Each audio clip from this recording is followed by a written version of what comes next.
ప్రేమతో మాట్లాడుతున్నాను అనుకుంటూ ధీరజ్కి నిజం చెప్పేసిన కళ్యాణ్ నిజంగానే కళ్యాణ్ ప్రేమని బెదిరిస్తున్నట్టు ధీరజ్ నిజం తెలుసుకోబోతున్నాడా? అసలు ఇదంతా ఎలా జరగబోతుందనేది ఈ వీడియోలో తెలుసుకుందాం.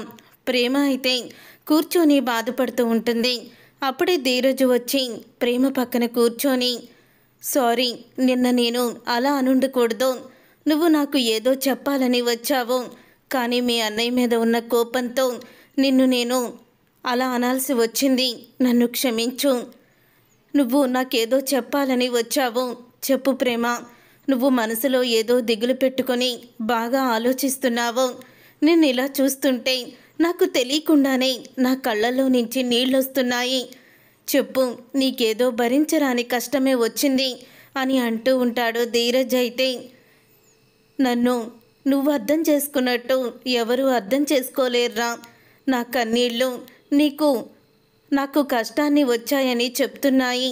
కానీ ఆ కష్టాన్ని నీకు చెప్పుకోవాలంటే, కళ్యాణ్ నన్ను ఏడిపిస్తున్నాడని నీకు చెప్పుకోవాలంటే, నీ మనసులో నా మీద ఇంకా కేవలం కళ్యాణ్ మోసం చేసి తాళి కట్టినట్టే, జాలిపడి తాళి కట్టినట్టే అనుకుంటున్నావు తప్ప నా మీద నీకు ఎటువంటి ఫీలింగ్స్ లేవు. అందుకని నీకు ఎలా చెప్పాలో అర్థం కావడం లేదు అని ప్రేమ మనసులో అనుకుంటూ ఉంటుంది. చెప్పు ప్రేమ అని ధీరజ్ అడుగుతూనే ఉంటాడు. రే, నేను నిన్ను ఒక విషయం అడుగుతాను. నిజంగా నువ్వు నిజమే చెప్పాలి, అబద్ధం చెప్పకూడదు అని అడుగుతూ ఉంటుంది ప్రేమ. సరే, నిజమే చెప్తాను అని ధీరజ్ అంటాడు. నువ్వు కేవలం కళ్యాణ్ మోసం చేశాడని నా మీద జాలిపడి నా మెడలో తాళి కట్టావు కదా అని అడుగుతూ ఉంటుంది ప్రేమ. ఇప్పటికి కూడా అదే జాలిని నా మీద నువ్వు చూపిస్తున్నావు కదా అని అడగడంతో ఇక ధీరజ్ అయితే ఏమీ సమాధానం చెప్పకుండా మౌనంగా ఆలోచిస్తూ ఉండిపోతాడు. అప్పుడే ఇక ప్రేమ అయితే, చెప్పరా, నా మీద నీకు ఇక అంతకు మించి వేరే ఫీలింగ్స్ ఏమీ లేవు కదా అని అడిగేస్తుంది.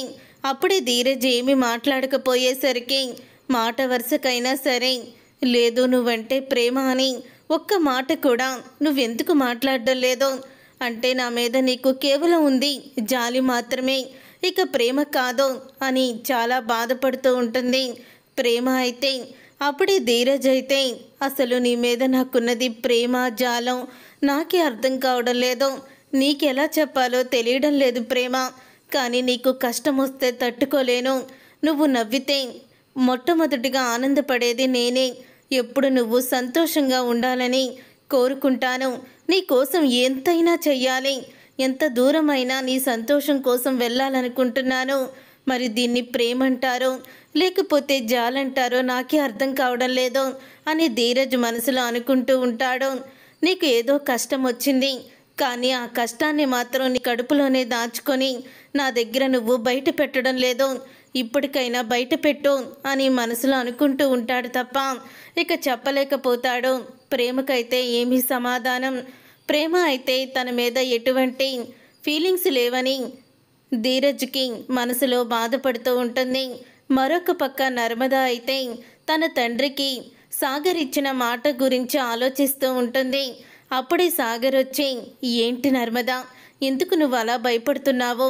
చూడు, నేను మాట తప్పను, నువ్వు ఏమీ భయపడకు అని అంటూ ఉంటే, నువ్వు మాట తప్పుతావని నేను అనుకోవడం లేదు, కానీ ప్రేమ డ్యాన్స్ స్కూల్ విషయంలోనే నువ్వు నన్ను అపార్థం చేసుకొని నన్ను దూరం పెట్టావు. నువ్వు అన్న మాటలకి అప్పుడే మనం విడిపోతామేమో అనే భయం నాకు వచ్చింది. కానీ తరువాత కలిసిపోయాము. పరిస్థితులు మనం అనుకూలంగా అనుకున్నట్టు ఉండవు కదా. రేపటి రోజున ఏదైనా పరిస్థితులు అనుకూలంగా లేనప్పుడు ఈ విషయంలో మనిద్దరం కూడా విడిపోతావేమో అని నాకు భయంగా ఉంది అని అంటూ ఉంటుంది నర్మద. అయితే ఎందుకు నర్మద అలాంటి పిచ్చి పిచ్చి ఆలోచనలన్నీ చేస్తున్నావు అని అంటూ ఉంటే, చూడుదే సాగర్, నేను ఒక్క మాట చెప్తాను విను. మనకి ఫ్యూచర్లో ఏదో ఒక రోజు ఒక విషయం అయితే మనకి ఎదురుపడుతుంది. అమ్మా నాన్న ఎక్కువ లేకపోతే కట్టుకున్న భర్త భార్య ఎక్కువ అన్న ప్రశ్న అయితే మొదలవుతుంది. అలాంటప్పుడు నేను నీ వైపే వస్తాను, నువ్వే ప్రాణం, నువ్వే ప్రపంచంలా నేను బ్రతుకుతున్నాను అని చెప్పేస్తుంది నర్మద. అప్పుడే ఆ మాట విని సాగర్ అయితే, సరే నీ అభిప్రాయాన్ని నువ్వు చెప్పావు, నా కోసం అమ్మా నాన్నని కూడా వదిలేసి వచ్చేసావు. నేను చెప్తున్నాను విను, ఏ పరిస్థితి ఎదురైనా సరే గవర్నమెంట్ జాబ్ అనేది నేను చేస్తాను. ఏ పరిస్థితి ఎదురైనా నీకు నేను అండగా నిలబడతాను తప్ప ఎప్పటికీ కూడా నీ చెయ్యి వదిలి నేను వెళ్ళను. మా నాన్నకి ఇచ్చిన మాటని, మా నాన్న ఆనందాన్ని నేను ఇక లెక్క చెయ్యను. నీకోసం నేను గవర్నమెంట్ జాబ్ కొడతాను.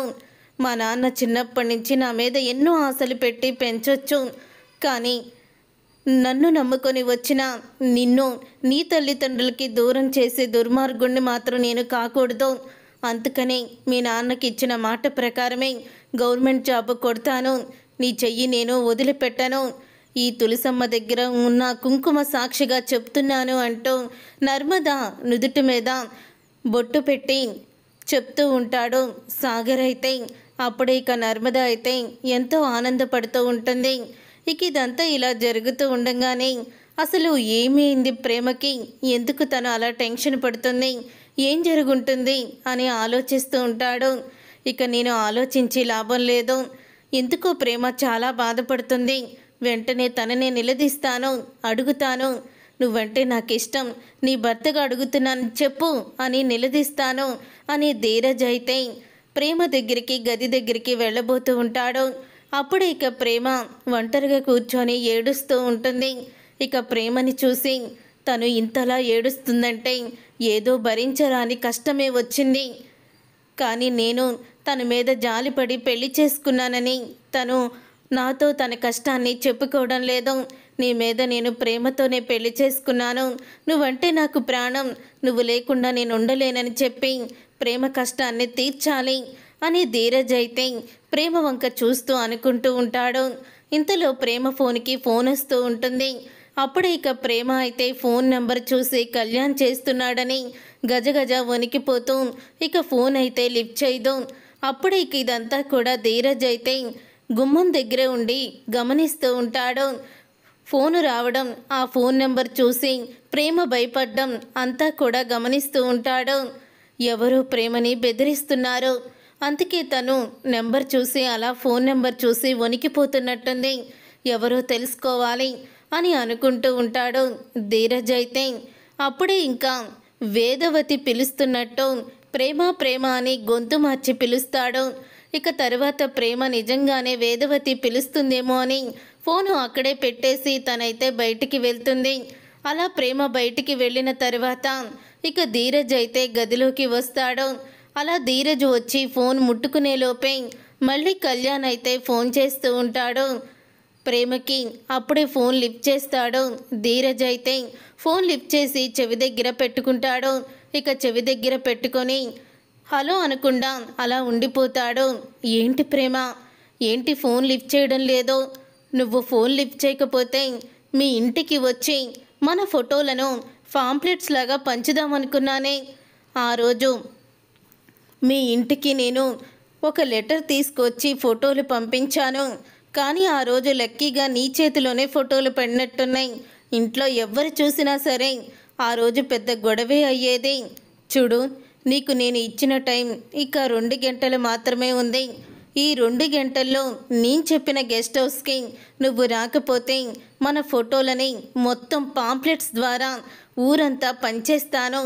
అప్పుడు మీ అత్తగారిల్లు ఇంటి పరువు, మీ పుట్టింటి పరువు కూడా పోతుంది. కాబట్టి ఈ కళ్యాణ్ చెప్పినట్టు వింటే నువ్వు జీవితం బాగుపడుతుంది. లేదు, నేను నిన్ను బెదిరిస్తున్నానని ఆ ధీరజ్ గారితో చెప్పినా, ఇంకెవరితో కానీ చెప్పినా ఊరుకునే ప్రసక్తే లేదు అని అంటూ ఉంటే ఇక ఆ మాట విని ఒక్కసారి ధీరజ్ అయితే షాక్ అయిపోతూ ఉంటాడు. ఇక కళ్యాణ్ అయితే ఫోన్ పెట్టేస్తాడు. అంటే కళ్యాణ్ గాడు ప్రేమని బెదిరిస్తున్నాడనమాట. ప్రేమ ఆ విషయమే నాకు చెప్పాలనుకుందా, కానీ నేను ఆ రోజు తనని అలా విసుక్కున్నాను అని ధీరజ్ అయితే నా ప్రేమని నువ్వు ఏమీ చెయ్యలేవురా, తనకి అండగా నేనున్నాను, తనకి అండగా నేనున్నాను, అసలు తనని టచ్ కూడా చెయ్యనివ్వను అని ధీరజ్ మనసులో అనుకుంటూ ఉంటాడు. చూసారుగా ఫ్రెండ్స్, మరి కళ్యాణ్కి ధీరజ్ ఎలా బుద్ధి చెప్తాడో అనేది రాబోయే కథలో తెలుసుకుందాం. ఈ వీడియో మీకు నచ్చితే లైక్ చేయండి, షేర్ చేయండి, కామెంట్ చేయండి. మా ఛానల్ని సబ్స్క్రైబ్ చేసుకొని పక్కనే ఉన్న గంట సింబల్పై ఆల్ అని క్లిక్ చేయండి. అప్పుడే మేము పెట్టే ప్రతి వీడియో మీరు మిస్ కాకుండా చూసేవచ్చు.